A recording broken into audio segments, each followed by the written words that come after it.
मेरे नबी पाक अलैहिस्सलातु सलाम पे इतनी मुसीबतें आई कि पहाड़ पे आती तो वो रेजा रेजा हो जाते, लेकिन किसी मकाम पर भी हुजूर अलैहिस्सलातु सलाम शिकवा करते नजर नहीं आते। हम गरीबी का रोना रोते हैं, हर चौथा आदमी कहता बड़ा गरीब हूं, लेकिन मेरे नबी पाक अलैहिस्सलातु सलाम ने चौथे दिन खजूर खाई, सिरका खाया है और मोटे बान की चारपाई पे आराम किया। हजरत उमर ने कहा हुजूर कितनी तकलीफ है? फरमाया उमर कोई तकलीफ नहीं, थोड़ा सा तो वक्त है, जन्नत में जाएंगे, सारी नेमतें अल्लाह ने हमारे लिए तैयार की हुई है। राजी बिरज़ा, राजी बिरज़ा, कोई किसी किस्म का मसला नहीं। हमें आजमाइशें आती हैं, तकलीफें आती हैं, बीमारियां आती हैं, लोग छोटी छोटी बात पर परेशान हो जाते हैं, जरा जरा सी बात पर शिकवा करते हैं। मेरे रसूल पाक अलैहिस्सलाम ने फरमाया जब मेरा रब किसी को बीमार करता है तो दो फरिश्तों को भेजता है, जाओ मेरे बंदे की तीमारदारी करके आओ। अल्लाह अकबर, खुद रब भेजता है, जाओ मेरे बंदे की। तो मुझे बताइए जब अल्लाह भेजे तो फिर तंदुरुस्त खुश नसीब हुआ के बीमार? जी तंदुरुस्त फिर खुश नसीब कौन हुआ? मेरे नबी पाक सल्लल्लाहु अलैहि वसल्लम ने फरमाया रब दो फरिश्ते भेजता है, फरमाता है पता करके आओ मेरे बंदे का उसका क्या हाल है। हालांकि अल्लाह सारा ही जानता है, फरिश्ते आते हैं वापस जाते हैं, तो रब करीम पूछते हैं बताओ मेरा बंदा क्या कहता था। अल्लाह तुझे सारा ही पता है, पर हमसे पूछते तो बता देते हैं, वो ये कहता था कि मैं अपनी रब की रजा पे बड़ा ही राजी हूं। वो तेरी हमद कर रहा था, तेरी तारीफ कर रहा था, तेरा शुक्र कर रहा था, तेरे लिए कलीमाते हमद बयान कर रहा था। तो मेरे नबी पाक अलैहिस्सलाम फरमाते हैं, अल्लाह फरिश्तों से फरमाता है सुनो फिर अगर मैं अपने बंदे को इस बीमारी में शिफा दूंगा तो उस तंदुरुस्ती से ज्यादा अच्छी तंदुरुस्ती दूंगा जो पहले इसे अता की हुई थी, पहले से अच्छी सेहत दूंगा। और अगर इसे इस बीमारी में मौत दूंगा तो फिर मरते ही इसके लिए मैं जन्नत का फैसला फरमा दूंगा। भाई जब तू राजी बिर्रिज़ा रहता है, राजी बिर्रिज़ा, बड़ी सादी सी बात है भाई। आप घर गए रोटी मांगी तो अगर किसी ने कहा ना कि इतनी थकावट है टाइम पे आया करें इस वक्त, तो रोटी तो वो भी मिल गई पर उसमें लज्जत, वो सुकून नहीं, वो सुकून नहीं। मेरी अम्मा जी सालन पका के रख लेती थी तो रोटी जब भी कोई मांगता था तो ताजी बना के देती थी, उनकी तबीयत थी। तो मैं अक्सर उनसे कहता कि अम्मा जी पका के रख दिया करो। तो कहते तुम्हें खुशी नहीं होती जब तुम्हारी अम्मा ताजी पका के देती है? खुशी होती है, तबीयत में खुशी होती है। उनका मिजाज था, जौक था, तो हम समझते थे यार ये बड़ी सादत की बात। तो आप घर गए रात को तो घर वालों से कहा रोटी, तू फौरन उठे, फौरन। और उन्होंने खाना ताजा बनाया और साथ ये भी कहा बाहर से ना खाया करे, बंदा बीमार हो जाता है। कितनी ठंडक पहुंचती है आदमी के दिल को, सुकून मिलता।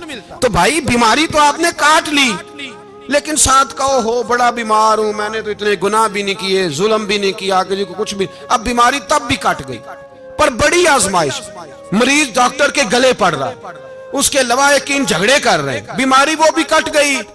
और एक बीमार वो है जो चारपाई पर लेटा है और कहता है जिस तरह मेरा अल्लाह राजी उसी तरह मैं भी राजी।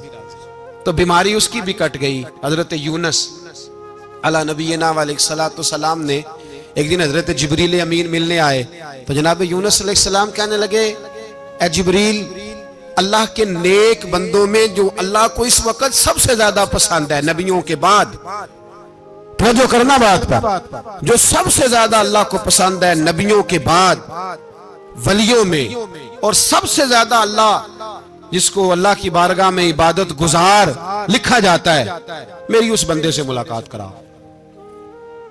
तो हजरत जिब्रील ने जनाब यूनुस अलैहिस्सलाम को साथ लिया तो एक शख्स के पास पहुंचे जो आंखों से अंधा था, दोनों हाथ उसके सलामत नहीं थे और पूरे जिस्म में पीप जारी थी, रेशा था। जब जाके अस्सलाम वालेकुम कहा ना हजरत यूनुस ने, उसने वालेकुम सलाम के बाद पहला लफ्ज पता क्या कहा? उसने कहा या अल्लाह तेरा शुक्र है, या अल्लाह तेरा, आप भी अदा करें अल्लाह का शुक्र, या अल्लाह तेरा, अल्लाह तेरा शुक्र है। हज़रत यूनुस अलैहिस्सलाम कहने लगे तो शुरू से इस तरह का है, नाबीना भी और हाथों से माजूर भी और सारा जिस्म शुरू से। तो बड़े ही खूबसूरत लफ्ज उस बीमार ने कहे, कहने लगे नहीं हुजूर मैं बिल्कुल ठीक ठाक था, जब तक मेरे रब ने चाहा कि ये दुनिया को देखे, तो तब तक उसने मुझे आंखें दी, और जब उसने चाहा कि अब इसका देखना बेहतर नहीं तो उसने वापस ले ली। तो या अल्लाह तेरा शुक्र है, अल्लाह तेरा शुक्र है।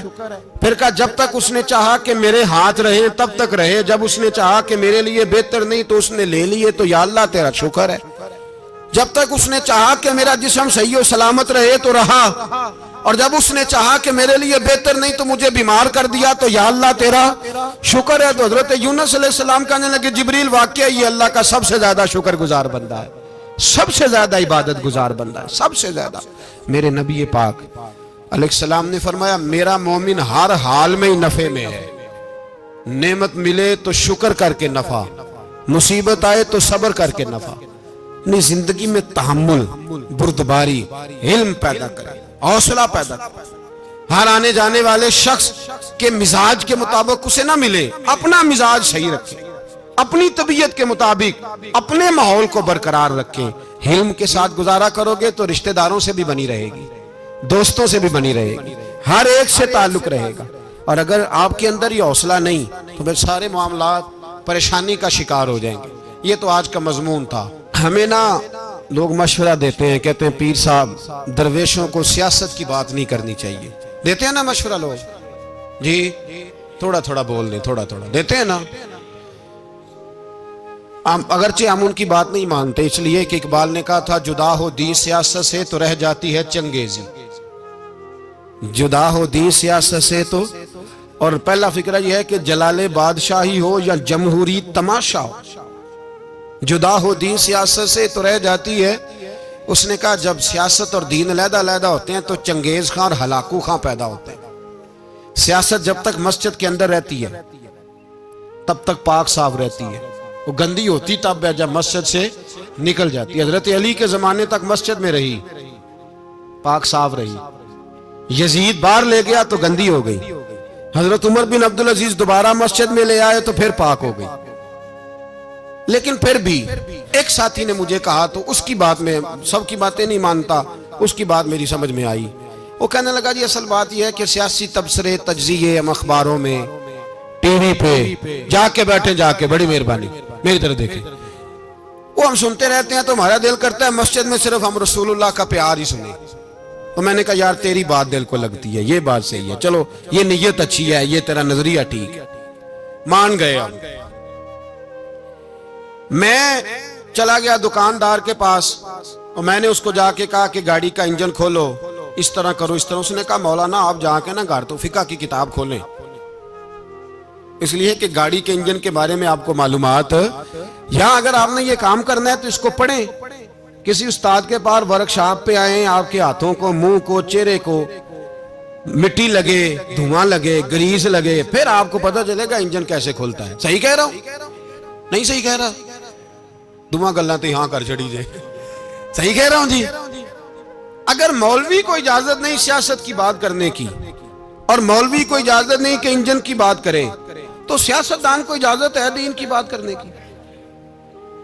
यहां तो वो आए ना, मदरसे में पढ़े, पूरा दीन हासिल करे, फिर वो बोले तो फिर तो ठीक हो गया। लेकिन जब उसे सूरत इखलास भी सीधी नहीं आती तो फतवे देने की उसको जरूरत है कोई? बोले ना यार क्यों छेड़ते हैं सियासतदान। हम ना पिछले जुमे जुलूस निकालना चाह रहे थे खत्म नबुव्वत की तरमीम के हवाले से। हुकूमत वक्त ने कहा कि हम वापस लेते हैं, तो मेरे बहुत सारे दोस्तों ने कहा जी निकालना चाहिए। इन्होंने किया क्यों? मैंने कहा यार लोगों को भी परेशान नहीं करना चाहते, हमारी अपनी सड़कें हैं, किसी को बस ठीक है, उन्होंने वापस ले ली तो बात खत्म हो गई, हम मान गए, तस्लीम कर लिया। इतना हमारा मुतालबा है कि उस आदमी को जरूर सजा दो जिसने ये तरमीम की है। लेकिन हम नहीं करते, कोई नहीं निकले, नहीं ना निकले, बोले तो वजीर कानून साहब को क्या मुसीबत बनी हुई है नया फतवा देने की? क्या है कोई शौक उन्हें देना चाहिए फतवा? कहते नहीं नहीं मर्जियों में हमारे दरमियान थोड़ा ही फर्क है। मुझे यूं लगता है कि ये जानबूझकर कोई ना कोई ऐसी शरारत करते हैं जिससे लोग इश्तियाल में रहे, जानबूझ। हिलम, हौसला, सब्र जात के बारे में तो है, लेकिन अगर कोई रसूल पाक की बेअदबी करे तो फिर हौसले की बात है ही नहीं। फिर तो जिहाद की बात है।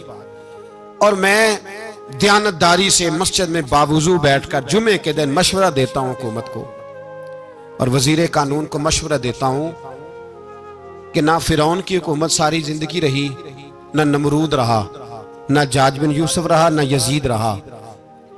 और यार दरबारी बन के हुक्मरानों की चापलूसी करते करते तुम यहां तक आ गए हो कि अब नबी पाक की इज्जत को आंच डालना शुरू कर दिया है। और आप यकीन करें सियासी जमातों का इतना बुरा हाल है कि इनके लीडर के बारे में कोई बात करे तो पागल हो जाते हैं ये एहतजाज कर करके। और उसने डायरेक्ट कह दिया कि खत्म नबूवत का मसला ही कोई नहीं, जो दीन की बुनियाद है, किसी को परवाह नहीं। मुझे तो उन लोगों की फिक्र हो रही है जिन लोगों ने इन्हें वोट दिए हैं, वो अल्लाह को क्या जवाब देंगे। और ये अल्लाह माशाल्लाह सारी सियासी जमातें इस तरह की। और मेरा वजीर कानून साहब को भी मशवरा है कि जिंदगी बड़ी थोड़ी है, बड़ी थोड़ी। अल्लाह सबको माफ करता है, अपने रसूल के गद्दारों को माफ नहीं करता। और यहां तुम्हारी गाड़ियों पे झंडे लगे हुए हैं, वहां भी तुम्हारे झंडे लगेंगे, पर इसलिए लगेंगे कि ये गद्दार है नामूस रिसालत के। ये झंडे लगेंगे। शर्म करो और डर जाओ, बस कर दो। तुम्हारे मुंह में अब दांत पूरे नहीं रहे। कोई शुगर का मरीज है तो कोई ब्लड प्रेशर का, तो कोई हार्ट का, तो कोई कैंसर का। शर्म करो और अपनी कब्र की भी थोड़ी सी फिक्र करो। बताओ पाकिस्तान के कितने सदर गुजरे, वजीर आजम गुजरे, तो उनकी कब्रें कहां हैं? कोई जाता है उनकी कब्रों पे? किसी को खबर है? क्यों अपने लिए जहन्नम इकट्ठी करते? सारा कुछ दुनियादारी रह गई है, सारा कुछ सिर्फ यही रह गया। हजरत अबू बकर सरदार थे, हजरत उमर सरदार थे कबीले, हजरत उस्मान सरदार थे। उन्होंने सरदारियों को ठोकर मार के रसूलुल्लाह के कदमों में बैठना पसंद किया। सरदारियां छोड़ के गुलाम बन गए। तुम सरदारियां बचाने के लिए रसूलुल्लाह की गद्दारी करते हो, शर्म नहीं आती? और काम शिकवा है मुझे इन लोगों से जो मौलवी तो कह देते हैं तू सियासत न कर, और किसी सियासतदान को मना नहीं करते कि जब तुझे सूरत फातिहा भी नहीं आती तो तुझे किसने इजाजत दी है इतनी बड़ी बात। और मैंने पिछले से पिछले जुम्मे भी कहा था, फिर कहता हूं और ऑन दी रिकॉर्ड कहता हूं, मरज़ई कल भी काफिर थे, आज भी काफिर और कयामत तक। और जो उनके कुफर में शक करे वो भी, और पक्का बेईमान है, काफिर है। वो वजीर कानून हो या सुबाई हो या विफाकी हो, मन शक्का फी कुफर ही फकत कफर। जो मरज़ई के कुफर में शक करे वो भी काफिर है। हमारे रसूल आखिरी रसूल है। हम किसी को ये इजाजत नहीं देंगे कि वो खत्म नबूवत में रखड़ा डालने की कोशिश करे। हम किसी को ये इजाजत है। और तुमने कौम को लूटा, लूटते रहो। अब ईमान पे डाके तो ना डालो। तुम्हें दौलत लूट के पेट नहीं भरा, अब ईमान लूटना शुरू कर लिया है। तुम्हारा फैक्ट्रियां लूटकर, कौमी खजाना लूटकर पेट नहीं भरा। बेईमानो, अब दीन बेचकर अपनी हुकूमतें पक्की करोगे। और वो लोग भी तैयार हो जाएं जो इन बेईमानों को मुंतखब करते हैं, उनसे भी सवाल करेगा खत्म नबुव्वत का मौजू कयामत के दिन कि तुम बताओ। इनको सपोर्ट करते थे जो रसूलुल्लाह सल्लल्लाहु अलैहि वसल्लम के बाद भी किसी नबी को नबी मानना दुरुस्त जानते थे। शर्म आनी चाहिए, ख्याल होना चाहिए। और मैंने कहा कि हमारा दिल नहीं चाहता, आप यकीन करें, हमें शौक है जुलूस निकालने का, तुम्हारे खिलाफ बातें करने का। तुमने रोज थर्मामीटर निकाला होता है, चेक करते हो कि ईमान कितना है कितना नहीं है। ये पाकिस्तान अगर सूबा सिंध है तो हजरत अब्दुल्ला शाह गाजी का है, अगर बलोचिस्तान है तो हजरत बाबा अब्दुल रहमान का है, और अगर पेशावर है तो वो सूफिया का है, और अगर ये धरती पंजाब है तो ये दाता अली अजमेरी की है, ये बाबा फरीदुद्दीन की है। इसमें किसी गद्दार को कब्जा करने की इजाजत बिल्कुल नहीं मिलेगी। और हम वो लोग भी नहीं जो चुप करके अंदर सोते रहे, कौम जो करती है करती रहे, हमें परवाह नहीं। ना, ऐसी कोई बात नहीं। कोई बंदा ना समझे कि इन्हें होश नहीं, इन्हें पता नहीं, हमें सारा कुछ ही आता है।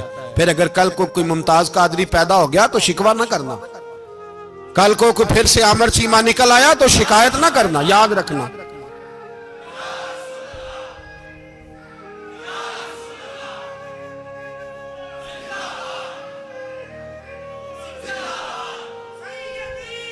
तो मेरे भाई खोल के बोलो, या नबी रसूल के वो सल्लल्लाहु। तो ये मशवरा,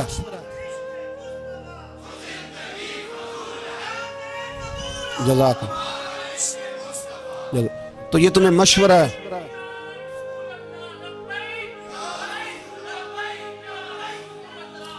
मेरी बात सुनिए, याद रखें, ये लोग बाद में पछताते हैं, फिर मुनाजरे कराते फिरते हैं, उसने सही किया कि गलत किया, फिर इन्हें होश आती है बाद में, फिर इनके हवारे निकल निकल के मैदानों में दलीलें देते हैं। इसलिए हमारा मशवरा है इन्हें कि ये अपनी हद में रहें और जो काम तुम्हारे जिम्मे, मैंने कहा ना तुमने बड़ा लूटा, ये कौम रोज तुम्हें मौका देती है लूटने का, ये मौका देती है, तो तुमने दौलत लूट के पेट नहीं भरे, अब ईमान लूटने के चक्कर में आ गए हो। याद रखो, मुसलमान गुनाहगार हैं, गद्दार नहीं है। तुम्हें दौलत लूटने का तो शायद मौका मिल गया है, पर ईमान लूटने का मौका नहीं मिलेगा। तो इसलिए इसको लगाम दो। और वैसे भी कुत्ता जो पालतू होता है ना, उसको घर के अंदर संगली से बांध के रखना चाहिए। ये तुम्हारे बूट बूट चाटते हैं, भौंकते हैं, तुम्हारे हक में वजारतें लेते हैं। हमने तो कोई वजारत नहीं ली तुमसे, और ना हमें शौक है इसलिए कि मिंबरी क्या करनी है जिसको मिंबरे रसूल अता कर दिया जाए। उसने क्या करनी है ये मिंबरियां, इसको पक्का पक्का मिंबरे रसूल दे दिया जाए। तो इसलिए इससे बाहर आओ। मैंने कहा बड़े बड़े नमरूद, फिरौन, कारून दफन है, तुम्हारा भी नाम तक नहीं होगा, बिल्कुल नाम नहीं होगा। इसलिए हमारा मशवरा, और आप लोग भी आए ना ये अगले साल, तो इनको खड़ा करके पूछ लेना, इस्लामी जमहूरिया पाकिस्तान का तुमने MPM बनना है, पहला कलमा ही सही सुना दो। चलो खुदा का वास्ता यही बता दो कि तुम्हें नमाज भी ढब से आती है कि नहीं। और आपकी मौज है, आप बिठा लेते हैं सर पे, क्या करें, समझाने वाले मुफ्त गुनाहगार हो गए और बहकाने वाले सब तुम्हारे यार हो गए। इसलिए ये छेड़ते हैं जानबूझ के। और फिर जब कोई मुमताज कादरी अलैहि रहमा पैदा होते हैं, फिर इन्हें दुश्वारी होती है, फिर इनका जीना मुश्किल हो जाता है। ये मौका देते हैं, पता नहीं किसके एजेंडे पे अमल कर रहे हैं। मेरा सवाल ये है, मैंने पिछले जुमे फिर मेरा सवाल है कि मैं पूछता हूँ, इस आदमी को जरूरत क्या है खत्म नबूवत पर बात करने की, जब उम्मत मुस्लिमा के मुतफिका फैसला है कि मरज़ई काफर, असेंबली ने बिल पास कर दिया कि मरज़ई, उनको अक़लियत करार दे दिया। और जब से वो अक़लियत बने, ना हमने उनकी इबादत गाह जलाई, ना हमने उनको कब्रों से निकाला, ना हमने, बस ठीक है जैसे ईसाई रहते हैं, यहूदी से किस मुल्क में रहते हैं वो भी रहे, अक़लियत बन के रहे, कोई पर तुम उन्हें खींच खूंच के क्यों करीब करते हो? तुम्हारा क्या जराना है उनके साथ, बताओ तो सही। इन लोगों से इनको चाहिए अपने मुंह में लगाम डालें, और अगर नहीं डालेंगे फिर इंशाल्लाह डाली जाएगी, और बड़ी तगड़ी डलेगी, और फिर ऐसी डलेगी, ऐसी डलेगी। सलमान तासीर जब मरा था ना, तो 5-5 लाख रुपया मौलवियों को ऑफर की, जनाजा पढ़ाओ। 5-5 लाख रुपया छोटे छोटे मौलवियों को। और दाता साहब की मस्जिद के खतीब भी सुबाई जो थे, वो खतीब थे, मुलाजिम थे, उन्होंने कहा कि ईमान नहीं बेचना, निकालना नौकरी से तो निकाल दो। और बादशाही मस्जिद का मौलवी जिसका पता ही नहीं चलता, कभी किधर चला जाता है कभी किधर, यहां तो वो भी खड़ा हो गया। उसने कहा ना, ईमान नहीं बेचना। गवर्नर हाउस की मस्जिद का इमाम कहने लगा कि बख्शा जाना ना जाना ये तो रहमत इलाही का मामला है, पर इतना गंदा जनाजा नहीं पढ़ना, इतना गंदा जनाजा नहीं हम पढ़ेंगे। मरने के बाद तुम्हारे जनाजे नहीं पढ़े जाते, तुम्हारी कब्रें खराब होती है, किधर है तुम्हारी दौलतें? और वो मौलवी आज तक पता ही नहीं किधर गया जिसने उस गलीज का गंदा जनाजा पढ़ाया। तो भाई अपनी कब्र अशर को, जब जहां तुम्हारे जनाजे नहीं पढ़े जा रहे तो वहां तुम्हारा क्या हाल होगा। इसलिए इन लोगों को चाहिए कि अपनी जिंदगी इस तरह गुजारें कि कुछ ना कुछ मुंह लेके सरवरे कायनात के पास चले जाएं, वरना ऐसा ना हो कि यहां भी फिटकार और वहां भी फिटकार। इसलिए हमारा मुतालबा है हुकूमत से कि शर्म करो, और ऐसे बेईमानों को, काले नाग जो तुमने भर्ती किए हुए, इनको निकालो। और अगर तारीफें करवानी हो, तलवे चटवाने हो, तो अंदर कमरों में इनसे चटवा लिया करो। इनसे कहो कि यहाँ हमारी नौकरी करो, बाहर निकल के रसूलुल्लाह सल्लल्लाहु अलैहि वसल्लम के दीन के बारे में गुफ्तगू ना करो। इसलिए कि अल्लाह तबारक व तआला ने इस दीन के अंदर बड़ा हुस्न और बड़ा जज्बा रखा हुआ है, बड़ा वकार है। हमारा मुतालबा है हुकूमत से कि खत्म नबूवत के मसले पर कोई सियासतदान गुफ्तगू ना करे। आप तायद करते हैं इस बात की? इस पर कोई सियासतदान, कोई गुफ्तगू? हमारे पास बड़े तमाशे हैं सियासत करने को, बाकी तमाशों पे सियासत करो। ये रसूलुल्लाह की नामूस का मामला है, ये छेड़ने की तुम्हें इजाजत? मुझे समझ नहीं आती यार, जब बात खत्म हो गई, असेंबली ने बिल वापस ले लिया, तो सूबाई वजीर कानून को आखिर तकलीफ क्या है? आपके पास जवाब है कोई इस बात का? बात खत्म हो गई, हमने जुलूस नहीं निकाला, छोड़ दिया। खामोश हो गए। उलमा ने मीटिंगें बुलाई थी, कैंसिल कर दी। ठीक है जी बात, अब दोबारा से क्यों छेड़ते हो? फिर कहते हैं एहतजाज होता है, शोर होता है। तुम खुद ऐसी हरकतें करते हो जिससे अफरा तफरी पैदा होती है। ये मुल्क रसूलुल्लाह के नाम पे बना है और कयामत तक यहाँ वही होगा जो मेरे रसूल पाक सल्लल्लाहु अलैहि वसल्लम की रिजा होगी। और नबी पाक के कानून के खिलाफ कोई कानून यहाँ चल सकता? अल्लाह हमें समझने की तौफीक अता फरमाए। आखिर दावाना